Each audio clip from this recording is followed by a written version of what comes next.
Yo, yo, yo, what's going on? It's Terrell, Hall of Fame, D-Line, tbkc, and all that sweet, beautiful, wonderful shit. All right, quick discussion. What exactly makes today's dogs better than the older dogs, besides your opinion? And I'm talking about a breakdown of the dogs, because if you just say looks, that's your opinion. You know what I mean? We're going to all have opinions on there. Um, if we say health, the older dogs have a better health. The older dogs had a longer lifespan. The older dogs were a more complete dog as far as conformation goes. What is the big win of today's dogs besides the fact that people hyping them up and saying that they're great? And y'all already know I'm an old school dog, but I am open to conversation of what makes these dogs great. And I just don't see it. I have not been able to see it. They don't have real sustainability. It's a puppy milling type of thing. That's, let's see if we can find the next great dog real fast, real fast. And you pump one out, but then even if you look at the previous like nationals champions, none of them have made any real noise as far as like how it was Remy line, you know what I mean, or Paco line. You're not seeing people like building these huge foundations off of these dogs. And then you have the huge red flag, which is, do they actually fit the conformation standard? And yes, for those who don't know me, you can't argue the conformation standard with me. You know what I mean? That would be very futile for you.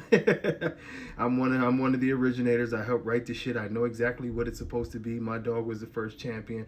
Marco Suarez's boy Paco was the first ever male champion. It only happened about an hour to 2 hours apart. Marco is a good friend of mine. Me and him have sat down for hours discussing the same thing. You people have just basically changed everything to try to give a false narrative. And at this point, I know y'all know what side I'm on, so don't be in your feelings. Explain to me what makes today's dogs better. Because as I go down the check mark, the older dogs live longer. The older dogs had more drive. The older dogs had better conformation. I like the older look better. Now when we talk about mass, no females today are putting on more mass than Hallie had. You know, her 16 inches basically, a little over 90 pounds at her peak, which I thought that was too heavy. I liked her closer to 85 pounds because she had a nice tuck. Got a little fat to me at 90 plus pounds, but that's me. Paco, I don't have exactly. I know Paco was 16 inches.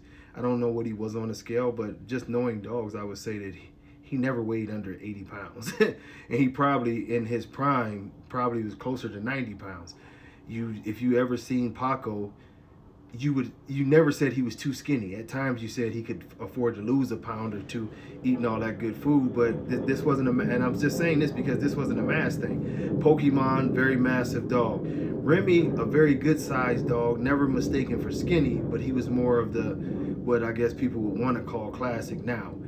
I mean, the same thing with Kamali. You know, if we come up through the more, I guess, modern dogs that you would talk about, you look at a dog like Bistro. Bistro, you couldn't put more mass on that frame. Just plain and simple. If you look at his daddy, you couldn't really put more mass on that frame. The dog had a chest that looked like a gladiator. So I'm trying to figure out, as you guys keep on talking about these new age extreme dogs, what makes them better. Please go in the comments, not to argue, but to give me a real good opinion, and we can debate like adults. But my biggest issue is, outside of the fact that the dog's look is changing. Anytime a dog's look changes, that means you change the breed. These dogs shouldn't look like bulldogs.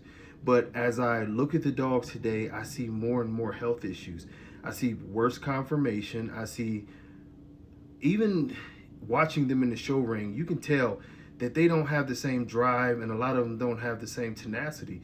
They walk around the ring with their tails tucked, their heads hung. You can see the body language just doesn't say confidence on a lot of these dogs. Not all of them. Some of them today I still like, and I will keep repeating that. Some dogs I like, and I don't like their blood. There are some good ones out here, but as a whole, like I told y'all, 75% of the dogs that I see in the show ring, and especially people sending pictures and stuff, I would disqualify them. They shouldn't be bred. They're not really, really good dogs, and this is a huge problem. As far as the old dogs, I'm trying to understand why people want to move away from what the old dogs represented so much, besides your opinion.